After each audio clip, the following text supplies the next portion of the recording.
একটি বন্ধ ঘড়ি ২৪ ঘন্টায় ২ বার ঠিক সময় দেয়। এই কথাটি আমি আজকে কেন বললাম সেই কথাটির দিকে আমি এগোচ্ছি।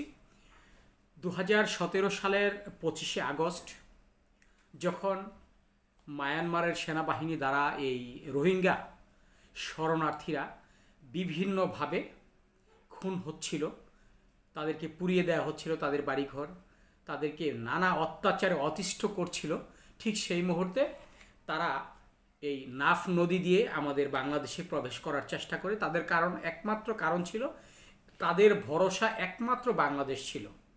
কারণ ভারতটা অনেক দূরে, বাংলাদেশটা খুব কাছাকাছি বর্ডার, যার কারণে, এবং নাফ নদীটাও আমাদের বাংলাদেশ এবং মায়ানমারের সীমারেখার মধ্যেই, যার কারণে এই শরণার্থীরা তারা বাংলাদেশে প্রবেশ করার একটা চেষ্টা চালাচ্ছিল।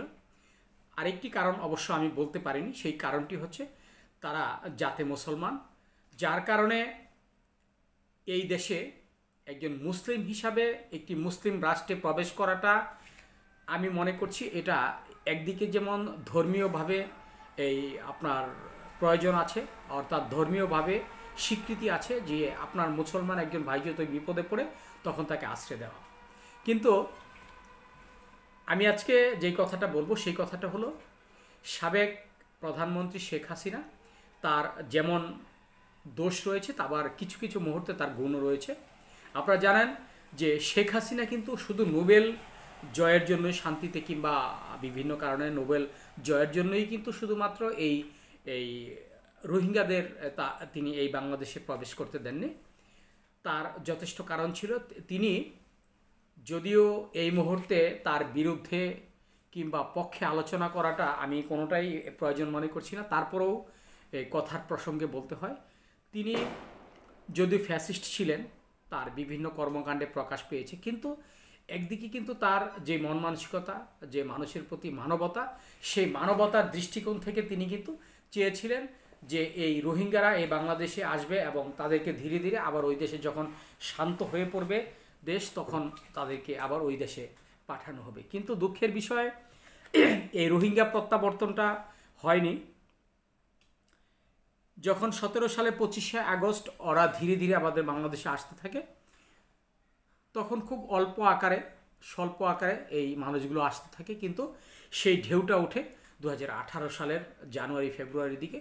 তখন একেবারে একদিনেই প্রায় ৫ লক্ষ রোহিঙ্গা বাংলাদেশে প্রবেশ করে, যার কারণে আমাদের বাংলাদেশের একদিকে যেমন ভূখণ্ড সমস্যা, এই আমাদের বাংলাদেশের সবচাইতে পর্যটক এলাকা যেটা, সেটা হলো কক্সবাজার, উখিয়া যেই অঞ্চলটা, এই অঞ্চলটা তাদের বাস। এই অঞ্চলটাতে তাদেরকে থাকতে করা মানে আপনার থাকার জন্য ব্যবস্থা করা হয়েছে।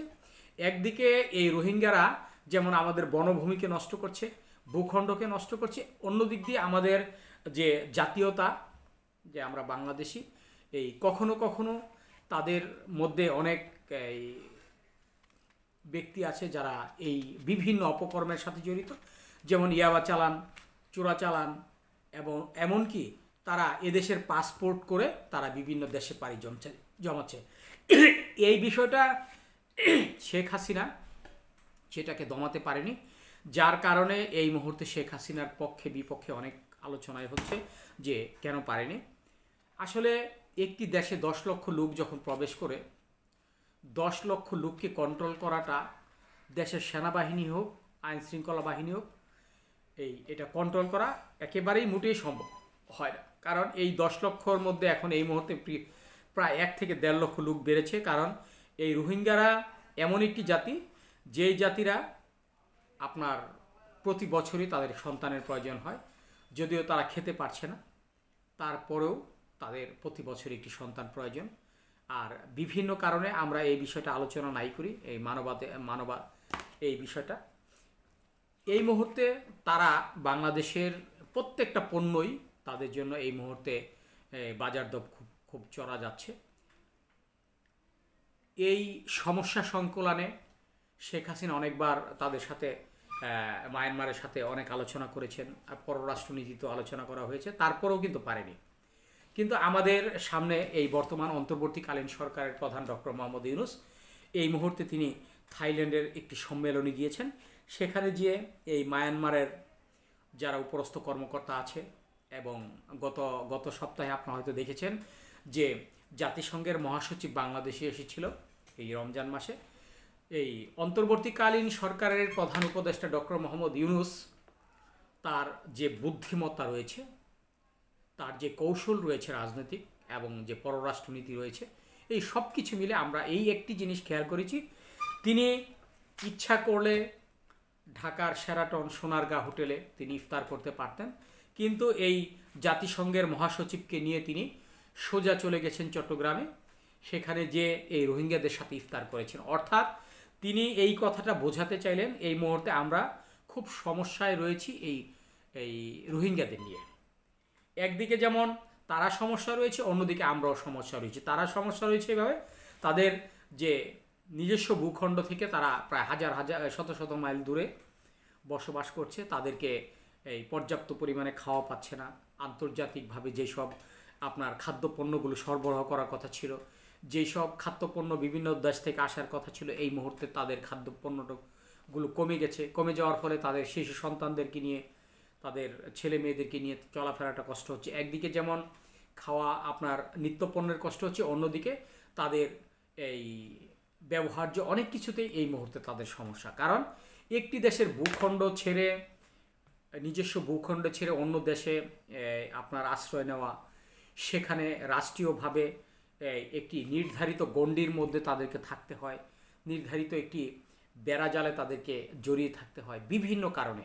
একদিকে চিকিৎসা, খাদ্য, বস্ত্র, বাসস্থান, এই 5টি মৌলিক চাহিদা থেকে তারা অনেকটা দূরে ছিটকে পড়েছেন, যার কারণে একদিকে যেমন রোহিঙ্গারা বিপদে পড়েছে, অন্যদিকে আমরা বাঙালিরা বিপদে পড়েছি। আমরা তাদেরকে, আমাদের কাছে এই মুহূর্তে তারা গলার কাটা, আবার তারা এই মুহূর্তে এই বাংলাদেশের কাছে খুব ভারী একটি বস্তু। এই সব কিছু মিলে বাংলাদেশের যে করুণ পরিস্থিতিটা, একদিকে আমাদের বাংলাদেশের যে আমরা সমসাময়িক সমস্যাগুলো, এই সমস্যাগুলো উৎপীড়ন করতে আমাদের সময় লাগছে, অন্যদিকে এই রোহিঙ্গা প্রত্যাবর্তন নিয়েও আমরা অনেক সমস্যা রয়েছি। যার কারণে ডক্টর মোহাম্মদ ইউনূস একদিকে যেমন অত্যন্ত চতুরতার সাথে তিনি জাতিসংঘের মহাসচিবকে নিয়ে গিয়েছিলেন, সেখানে মহাসচিব বলেছিলেন যে ইনশাল্লাহ আগামী বছর ওরা ওর দেশে যেয়ে ঈদ করবে। কিন্তু এই মুহূর্তে সবচাইতে সুখকর সংবাদ, সবচাইতে সুসংবাদ, সেটা হচ্ছে থাইল্যান্ডের সম্মেলনে তিনি গিয়েছেন, সেখানে এই বিষয়ে আলোচনা করেছেন এই প্রধান উপদেষ্টার সিনিয়র প্রেস সচিব জনাব ফয়েজ আহমেদ। তিনি গণমাধ্যমকে জানিয়েছেন রোহিঙ্গা সমস্যা ইনশাল্লাহ ইতিমধ্যেই হয়তো সমস্যার সমাধান হয়ে যাচ্ছে, এবং এই আগামী মাসের ভেতরে তারা 1,80,000 রোহিঙ্গাকে তারা নিজ দেশে ফিরিয়ে নিয়ে যাবে। এটা অত্যন্ত আপনার চমৎকার একটি নিউজ এটা বাংলাদেশের জন্য। তারা ধীরে ধীরে এই রোহিঙ্গাদেরকে তারা তাদের নিজস্ব দেশে, নিজস্ব ভূমিতে তারা চলে যাবে। আসলে আমরা যেইভাবেই আলোচনা করি না কেন, আলোচনাটা যদি নেতিবাচক ইতিবাচক দুই দিক চিন্তা করে আলোচনা করা হয়, আমি মনে করি কোনো রাজনৈতিক বিশ্লেষককে কেউ কখনো খারাপ বলতে পারবে না। আপনি রাজনৈতিক বিশ্লেষক হলে আপনি সঠিক কথাটা বলেন, আর আপনাকে একজন রাজনৈতিক বিশ্লেষককে কখনোই কোনো দলের চামচামি করার জন্য না, দলের তেলবাজি করার জন্য আপনার রাজনৈতিক বিশ্লেষণ বলা হয় না। আমি এই মুহূর্তে অনুরোধ করব, যারা বর্তমানে রাজনৈতিক বিশ্লেষক রয়েছেন, আমার চেয়ে অনেক বড় বড় বিশ্লেষক রয়েছেন এই বাংলাদেশে, আমি হয়তো একেবারে চুনোপুঁটি, যেটা সাগরের তীরের মধ্যে যেমন আপনার এই ঈশ্বরচন্দ্র বিদ্যাসাগর বলেছিল তাকে প্রশ্ন করাতে যে তুমি কেমন, তোমার এই জ্ঞানের যে পরিধি কত, সে বলেছিল সাগরের একটি ধূলিকণা, ঠিক সেই পরিমাণ আমিও, ঠিক সেই পরিমাণ আমি খুব বেশি ভালো আলোচক আমি কখনোই বলবো না, কারণ আমি অন্যান্য আলোচকের একেবারেই খুবই নগণ্য একজন আলোচক। তারপরও আমি আজকে আমার বড় ভাইদেরকে বলবো, যারা রাজনৈতিক বিশ্লেষণ করে, তাদেরকে অনুরোধ করব আপনাদের কাছে, আপনারা সুষ্ঠু আলোচনা করেন এবং সত্যি আলোচনাটা করেন। যার ভালো দিক আছে তাকে ভালো বলেন, আবার যার খারাপ দিক আছে তার খারাপটা বলেন। শুধুমাত্র একচেটিয়া একজন দুর্নীতিবাজ লোক তাকে, সে আপনার প্রিয় মানুষ বলে, সে আপনার পরিচিত বলে তাকে ভালো বলবেন, এটা আমি কখনোই স্বীকৃতি দেই না। এবং আপনি একজন খারাপ মানুষ, ভালো মানুষ, অথচ সে আপনার প্রিয় নয়, সে আপনার শত্রু, তারপরও তাকে আপনি খারাপ বলবেন, এটাও আমি বলি না। কারণ পৃথিবীতে প্রত্যেকটি মানুষের, যারা মানুষ, তাদেরকে ভুল আছে, তাদের ভুল আছে তাদের, আর এই ভুলের জন্য তারা যখন ক্ষমা প্রার্থী হবে, আমরা তাদেরকে ক্ষমা করতেও বাধ্য হই। তার কারণ পৃথিবীতে কেউ ভুলের ঊর্ধ্বে নয়। তাই অনুরোধ করব, যারা রাজনৈতিক বিশ্লেষক আছেন, আপনাদের বিশ্লেষণে দেশ এগিয়ে যেতে পারে, এটাই আমি মনে করি। ধন্যবাদ সবাইকে।